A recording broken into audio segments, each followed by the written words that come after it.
Oi, gente! Olá pessoal, tudo bem? E aí, todo mundo em casa? Guardadinho, escondidinho, hein? Eu não aguento mais, tô morrendo de saudade de encontrá-los, viu? Pra gente faz uma falta tremenda estar no meio de vocês, gente. É sim. E os meus aluninhos, como estão? Oi, Luca! Oi, Dudu! Tô com saudade de vocês, tô com saudade das nossas aulas. O que vocês andam fazendo, hein? Hoje eu vou participar, aliás, nós vamos participar da aula dos adultos. Vamos ver o que eles já sabem, né? E vocês, o que vocês já sabem? Vocês lembram? A gente vai continuar falando sobre os sacramentos. Vocês lembram quantos sacramentos a gente tem? Responde pra mim, tá? Eu acho que são 5. 5? É. Será que são 5, gente? Vocês sabem? Luca, Dudu, fala pro pastor quantos sacramentos são. Não é 5? Não é 5, não? Eu não sei não. Ah, o Luca e o Dudu sabem? Será que sabe? Será que aprenderam? Eu tomara que eles tenham aprendido. Não sei não, hein? Vou mostrar pro pastor que a gente sabe. Será que eles vão mandar uma mensagem pra você pelo WhatsApp? Manda uma mensagem pra mim pro WhatsApp agora e me dá a resposta. Quantos sacramentos são? Tá bom? A gente vai esperar, hein? É isso aí. Gente, como prometido, a gente está gravando aqui a continuação dos nossos estudos e eu queria falar também com vocês que acompanharam o episódio ali no grupo da igreja, para a gente usar isso para ver o quão sério e o quão importante é nós sabermos e termos fundamentação bíblica para as coisas. As pessoas estão andando muito no que acham, no que querem, no que pensam, e a heresia, o engano de Satanás é muito tênue, gente, é muito parecido. Ele copia as coisas de Deus para levar as pessoas para o engano. É verdade. Eu até postei o texto lá no grupo da igreja que o próprio Satanás se veste de anjo de luz para enganar as pessoas. Por isso você e eu, nós precisamos estar muito bem alicerçados na palavra do Senhor, sóbrios e vigilantes para que a gente não caia no engano, no enredo do inimigo, gente. Ele não vai aparecer com um garfão, rabão, cuspindo fogo, aquele chifrão todo vermelho, não. Ele vai indo de uma forma muito sutil. Muito sutil. E como vocês puderam perceber, existe uma deficiência muito grande de conhecimento bíblico, doutrinário na vida da igreja. E assim, não é porque a gente não pode ouvir, não pode falar sobre outros assuntos, dialogar com outras pessoas, mas a gente não pode fundamentar a nossa fé, aquilo que a gente acredita, a nossa esperança, principalmente em momentos como esse, a nossa esperança tem que estar fundamentada naquilo que é verdade. Sim. Né? E isso é muito sério. Sabe, aquela mensagem que foi colocada lá, puxa, muito bonita, mas ela contém princípios de engano e mentira. Mas teve gente da liderança da igreja que falou que era uma mensagem de conforto, de esperança, para um momento crítico, pessoas totalmente despreparadas, meus irmãos. Então pega firme, gente, cada vez vai ser pior. O engano, eis a porta. Tem momentos que as coisas vão ficando tão assim parecidas, porque existe essa diluição que a gente fica confuso mesmo. É normal a gente ficar confuso, mas quando a gente fica confuso tem que acender a luzinha e aí a gente tem que ir para a palavra para tirar a dúvida. Você sabe o que é pior que uma mentira? Uma meia-verdade.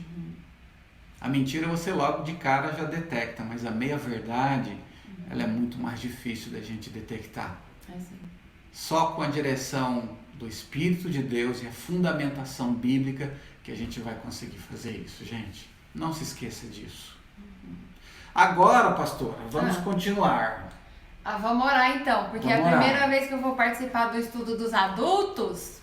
Eu, o Dudu e o Luca, a gente precisa orar junto, porque a gente sempre ora junto, tá bom? Então pode começar orando. Começar. Então vamos lá, Dudu e Luca, ensina para os adultos como é que ora, tá? Tem os 5 dedos nesta mão, outros 5 nesta mão. Junto agora todos eles. O pastor não fez, de novo. Tenho 5 dedos nesta mão. Fala, pastor. Eu tenho 5 dedos nessa mão. Outros 5 nesta mão. Outros 5 nesta mão. Junto agora todos eles. Junto agora todos Para eles. fazer minha oração. Para fazer minha oração. Senhor, nós te damos graças pelo dia que o Senhor nos deu, pela tecnologia, pelos recursos que nos permitem estar conectados hoje, mesmo cada um na sua casa.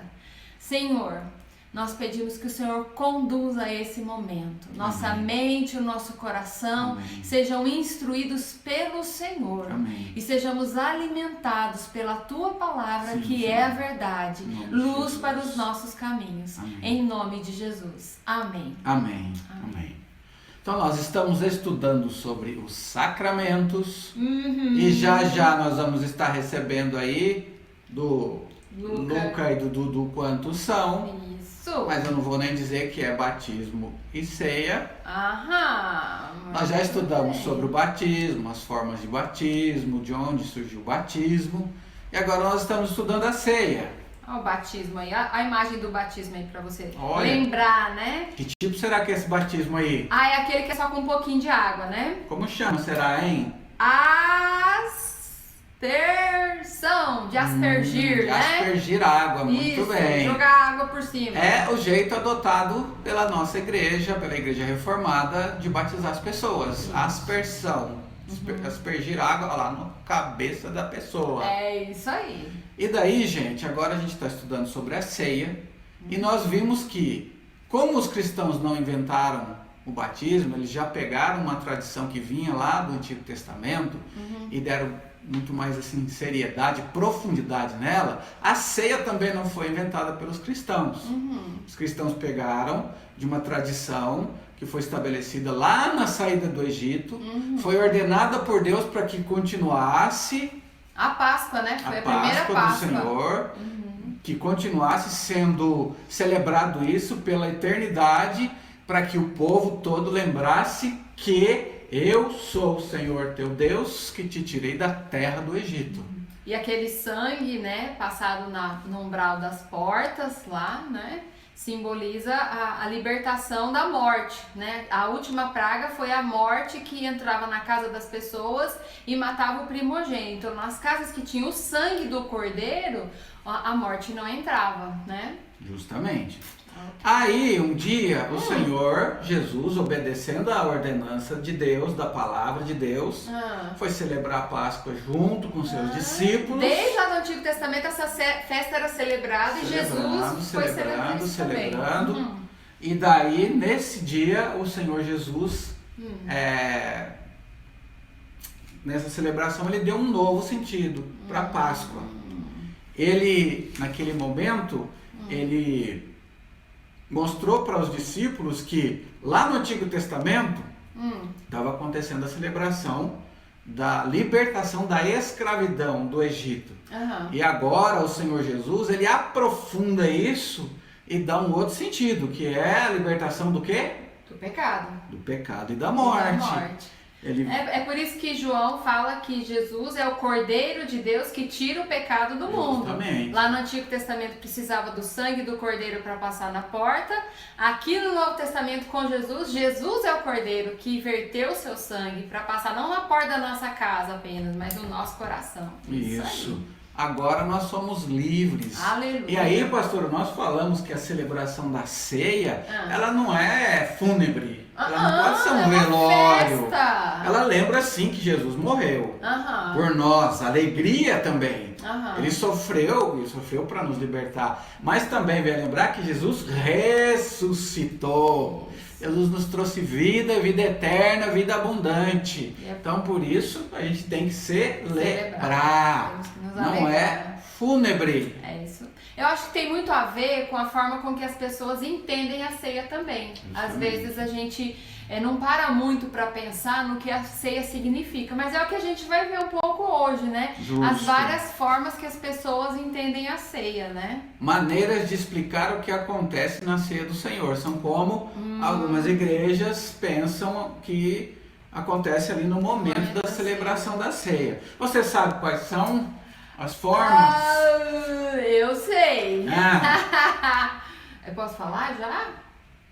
Ué, se não falar, como é que eles vão saber? Ele já tem o papel lá também. Ah, já tem o papel. Então Já. todo mundo já sabe. Então nem vou falar mais, uai. Fala aí, é diferente. São 4 formas, 4 maneiras das pessoas explicarem e entenderem a ceia. Transubstanciação, pensa bem na palavra, ela fala muito sobre o significado disso. Consubstanciação. O outro é ordenança ou memorial. E o quarto, é presença real. São as 4 formas de se entender a ceia, viu? Passei? Você sabe, pastora! Nossa! Bom, gente, a transubstanciação, como a pastora falou, é transformação. A Igreja Católica acredita dessa forma, que é a transubstanciação.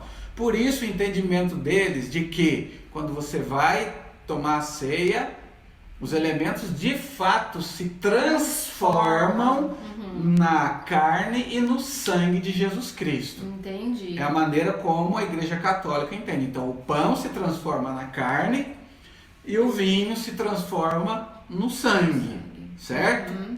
Aí tem a consubstanciação. Isso é um pouquinho parecido.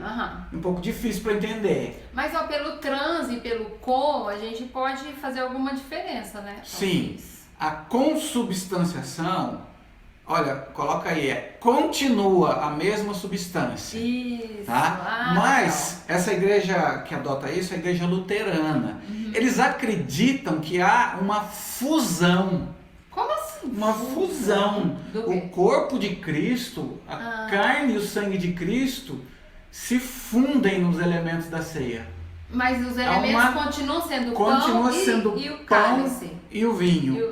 Só que a carne de Jesus se funde ao pão e o sangue de Jesus se funde ao vinho. Não há a alteração da substância, por isso consubstanciação continua a mesma substância, só que de fato está presente a carne e o sangue no elemento. Ok. Entenderam? Então um se transforma, que é a transubstanciação, e o outro continua a mesma substância, porém a presença dos elementos, a presença do corpo e do sangue de Jesus estão fundidos nos elementos. Justamente. Ok, já dá para diferenciar aí um pouquinho, não dá? Aí, gente, o que tem mais? Que são as igrejas batistas e pentecostais. O entendimento deles é uma ordenança ou memorial. Eles acreditam que ali é só cumprindo uma ordem do Senhor Jesus. Não acontece nada. Não se transforma, não se funde. Não muda, não é. Os elementos são só para ajudar a lembrar. Isso, é uma lembrança. Não acontece nada que não aconteceria nos outros momentos do culto. No louvor, na pregação, na oração. Aquilo é só um memorial. É uma ordenança ou memorial. Então, nesse caso, as pessoas praticam a ceia para lembrar do ensinamento de Jesus. E para obedecer. E para obedecer. Justo. Entendi. É assim. Pegaram a diferença? Aí tem o que as igrejas reformadas acreditam que É nós. É nós na fita. Que é o que? A presença real. Ok. Eita, e agora? E agora? Presença real. Não é transubstanciação. Não é consubstanciação. Não é ordenança ou memorial. É presença real. E agora, pastor? A gente crê que na hora da ceia, Cristo está presente de uma forma muito mais intensa do que em outros momentos do culto. Uau. Uma presença intensa, uma presença real. A gente crê que ele vem ali celebrar, ele está ali não só presente, mas ele está ali celebrando a libertação da nossa vida. É preciso fé, hein? É fé. Isso, justamente, essa presença depende da nossa fé, daquilo que a gente acredita, da maneira que a gente acredita. E é por isso que eu falo para você, não celebre a ceia como se fosse fúnebre, como se fosse um funeral. Entendi. Você já pensou, o anfitrião, você vai na casa do anfitrião, ele tá lá, te convida para um banquete. Prepara o banquete, porque ele é o banquete, né? E aí você chega lá com uma cara triste, né? Com uma cara de decepção. Ou então você fala, não vou comer não. Ah, ai, que dureza. Aí já foi, né? Antigamente, lá no tempo do Antigo Testamento, os reis, se você fosse ceiar, se você fosse assentar-se à mesa com um rei, fosse comer junto com ele e apresentasse uma cara triste, você podia até morrer. Credo, gente. Não é brincadeira não. Então, gente, celebrar a presença real de Deus, de Cristo. Isso é muito precioso, porque nós cremos que é Jesus quem nos alimenta e nós nos alimentamos de Jesus. Então, Jesus está presente na ceia, não nos elementos, mas no momento. E nós nos alimentamos dele e aceitamos o convite dele de cear com ele. Quando a gente faz isso por fé, muita coisa acontece. E é por isso que a gente acredita que a ceia é sacramental. É um sacramento, entendeu? E a gente tá falando essas divisões aqui, não é para polemizar, sabe? Não é para falar, dizer, eu concordo, eu discordo, a minha é melhor que a sua, não é, entendeu?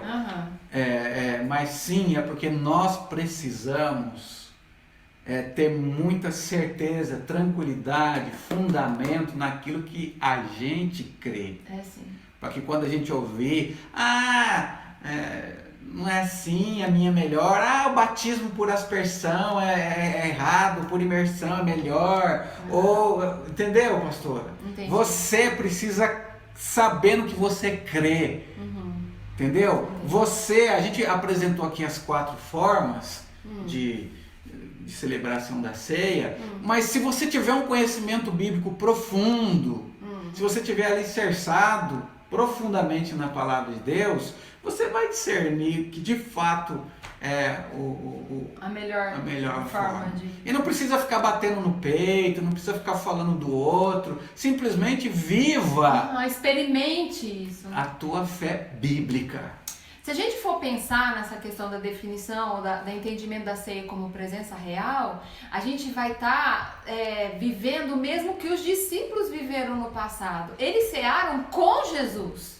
E foi Jesus que partiu a ceia para ele e falou, este é o meu corpo, este é o meu cálice. Jesus estava presente lá. Assim como ele estava presente lá, ele está presente nos dias que nós nos reunimos para cear também. Nós somos os discípulos de Jesus hoje. E Jesus está presente conosco. Isso é precioso demais. E é bíblico. Sim. Você crê? Eu creio. Amém. Eu creio também. Aí, gente. Ok. Vocês têm uma folhinha aí? Oba. Eu não, né?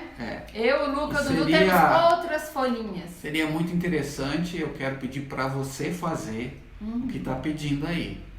Leia o texto de 1 Coríntios 11, de 27 a 32. Na próxima vez que a gente se encontrar presencialmente, nós vamos falar sobre isso. A gente vai corrigir isso daqui, tá bom? Pode começar a aula a partir disso, né? Justo.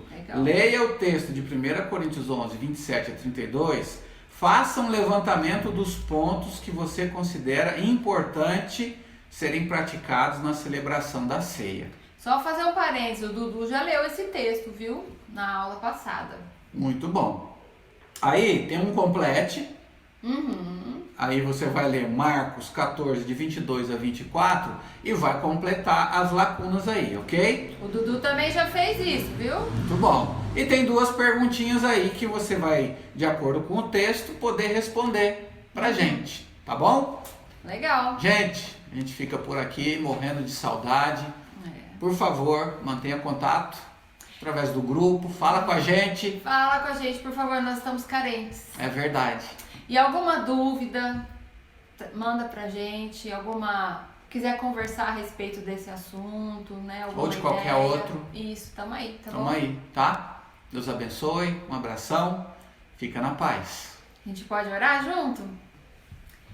Senhor, nós te damos graças, Pai, por podermos estar juntos, meditando rapidamente na Tua palavra, naquilo que é fundamental para a nossa caminhada como família da fé. Obrigado, Senhor. Senhor, nós colocamos as nossas vidas ao Teu dispor, Sim, Pai, a vida Pai. dos nossos irmãos.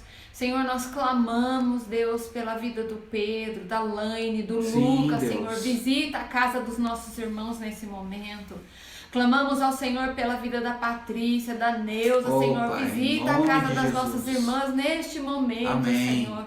Clamamos pelo Júlio, a Aline, o Dudu, Pai. Visita a casa dos nossos irmãos. Sim, clamamos Senhor. por nós, Pai. Oh, E Pai. clamamos, visita-nos Tem neste misericórdia. momento, Cobre-nos, Senhor. Senhor, Que nós com tua estejamos graça. mesmo, Senhor, conectados pelo Senhor, através do Senhor nesse tempo, Amém, Pai. Senhor. E na caminhada de fé, que o Senhor nos conduza, em nome de Jesus Cristo. Abençoa, Pai, sustenta-nos nas Amém. nossas dificuldades, livra-nos do mal, Pai, livra-nos de seguirmos por caminhos tortuosos, Amém. Deus, por não discernirmos a Tua palavra, por não conhecermos a Tua Oh, palavra. Deus. Dá a nós, Pai, um coração disposto a conhecer a Tua palavra, Amém. a conhecer ao Senhor e prosseguir em Te conhecer, Deus. Nós oramos, Pai, em nome de Jesus, firma os Amém. nossos passos. Amém. Nós clamamos e nós oramos em nome de Jesus. Amém. Amém. Gente, tem assunto novo chegando aí, viu? Oba! Tchau. Tchau!